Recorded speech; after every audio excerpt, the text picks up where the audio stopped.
Hey guys, welcome back to K2H YouTube channel, Nice to Have, and I'm doing a review of a backpack made by Mystery Range. It's actually two backpacks. One of them is called 3-Day Assault Pack, and the other one is called Sweetpea, which essentially is the same backpack, but one is made for civilian use, which is the Sweetpea, this one, and the 3-Day Assault Pack is made for the military use. But essentially they're sharing the same frame, Futura frame, rated to 30 pounds and extendable to 40 pounds using live wing waist extension system. So let's dive into it and take a look at these packs. Here's the bag I used for the rack climbing gear. So the first thing that comes up is the helmet that fits nicely on the top. Let me shift this out a little bit. Then my rock climbing harness, a couple of big cams that don't fit in the staff sack, and I like to keep them separately. And then the gear that goes on my harness. And this is the main rack with the cams in a C2 Summit staff sack.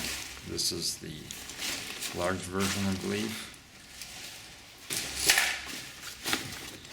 And some nuts,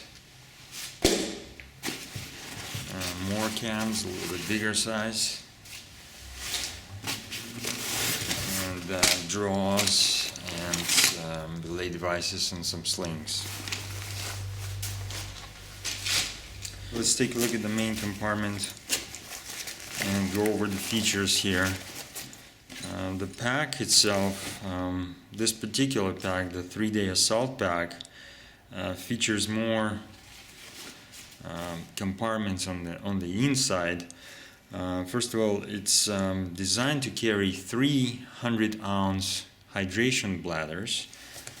One would go here, and the other two would go here. And it's also got some zippered pockets on the inside, on each side of the bag. It also featured a radio harness or cradle. I actually cut that off because I don't use it for that purpose, but this is what it would look like. It weighs about 5 ounces. So this is an easy way to shed some weight off of this pack and get rid of some of the bulk here. Speaking of the weight, this pack, comparing to Sweetpea pack, weighs 5 pounds and 1 ounces, and the Sweetpea pack weighs 3 pounds and 9 ounces. The biggest difference is the number of pockets that we have on the top lid and the organization that it affords, and the type of material that's used on the 3-Day Assault Pack, and also the lack of the flap that the Sweetpea pack has, which is actually quite useful. So since we started talking about the Sweetpea pack, let's take a look at that first, and then we can closer examine their differences and some similarities. Here's the Sweetpea pack with its great exterior lid that can be used to carry a helmet, or in this case we use it to carry our rock climbing shoes. It also serves a purpose of compression strap because the compression straps are actually attached to this lid. And the way it works is you just unbuckle this and basically it falls down like so. The lid, if you don't put anything inside of it, is actually not very bulky, and in fact it makes the pack really compact for traveling, and it's also a lot easier to slide on the rocks with this because there's nothing to catch on the exterior of the backpack. Here, since we don't have the lid, we have a lot of straps on the outside, daisy chain, and then we have these buckles here that tend to catch on things and etc. There's also a PAL webbing system going at the bottom that does have a tendency to catch on things as you're sliding down the rocks or terrain. So that's something to be aware of. I'm actually considering taking these straps completely off because I haven't found a scenario where they would be helpful for me. I tend to prefer to strap things on top of the pack and drape it over on the sides because it has two compression straps on each side of the pack, so that just works a little bit easier for me. Okay, let's continue unpacking the Sweetpea pack. Features a tri-zip system just like the 3-day assault pack, which allows for quick access to your gear. And if you're stuffed to the gills, you can actually get to something at the bottom without fully unloading your pack. So again, we have a helmet here, and then some chalk bags,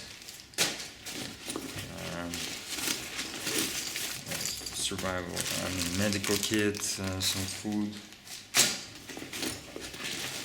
TP, you gotta have that. Some splint, and rock climbing harness, 2 walkie-talkie radios. It's actually not a walkie-talkie, it's actually a pretty good 2-way radio system. Maybe I'll do a review on these later. Again, some anchoring gear for the harness, and belay device. This is not staged, this is just like the way we came from rock climbing trip. And a little Maxpedition pouch with some kit in here. Alright, so this is empty now. Sweetpea is empty.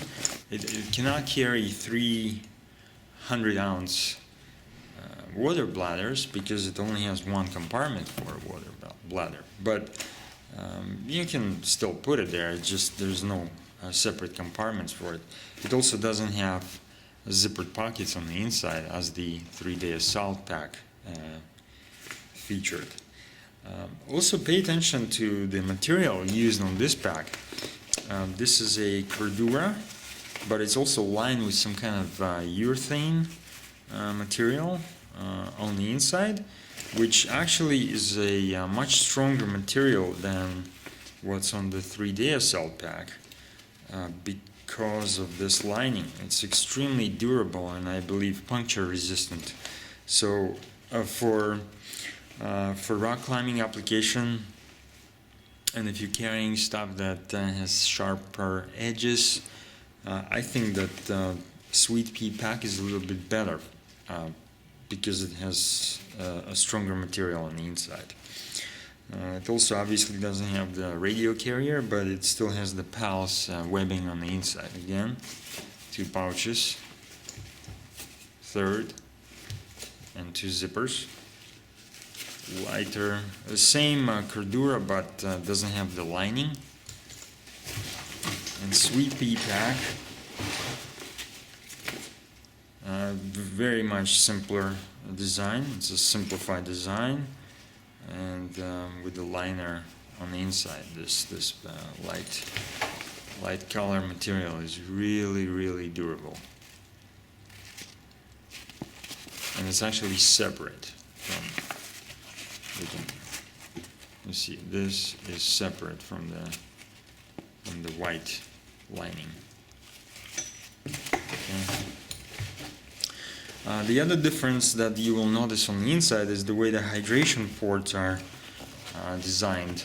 On a Sweetpea, the hydration port is just a sleeve, which allows you to route your hydration port cord tube from the top, bottom, and it comes out here.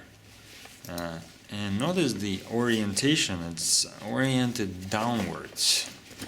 So when you actually install the hydration port and it comes out this way, it creates a sharper band going up over the shoulder strap.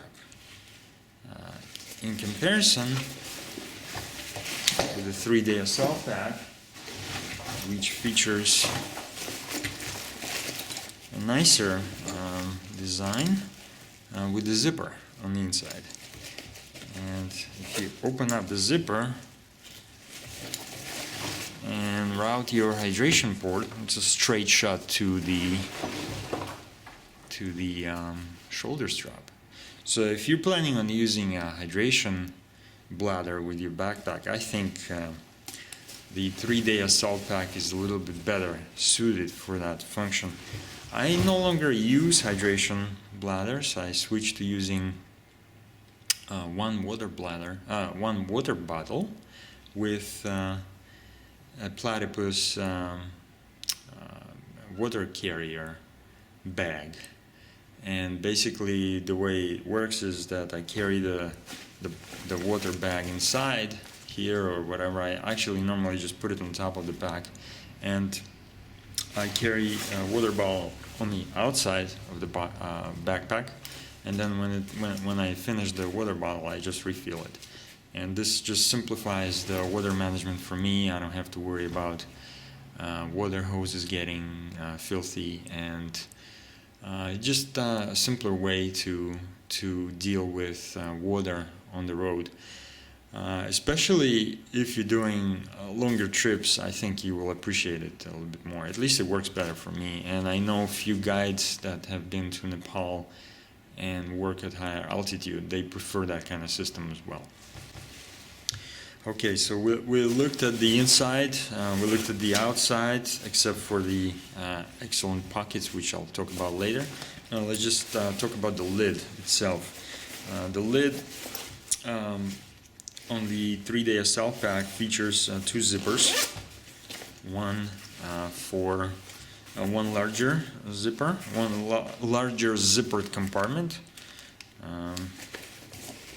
where I have some whistle and headlamp, and you can put a lot more stuff here, but because I had a helmet which takes up some of the room on the inside of the lid, I didn't want to overstuff this. And the top section in the lid features excellent organizational slots for your notebook, a pen, and some smaller slots which I normally use for batteries. Oh, and right before we go to Sweetpea, there's also one extra zipper on the 3-day assault pack on the top lid, which allows to extend the antenna or the cable system for the radio. On the Sweetpea, the lid system is simplified, and in a way I like it because I don't know, it's just easier to get to your stuff, but you have to think carefully about how you organize things inside, because if you just drop everything in there, it's kind of hard to find it later. So in this case, what we do is we use a little pouch. That's a lightweight Sea to Summit pouch that I've used for quite a while, and we put all the little things in there, like the compass. So it keeps the little things from sliding around and getting lost. And then all the other bigger things, we just kind of let it loose in the pack. And in this case, I have a sat phone here. All right, so I think we finished with the lid, with the interior and the outside lid. Now let's, and we also talked about the material of the pack, material differences. Now let's talk about the excellent water bottle pockets on the outside of the pack.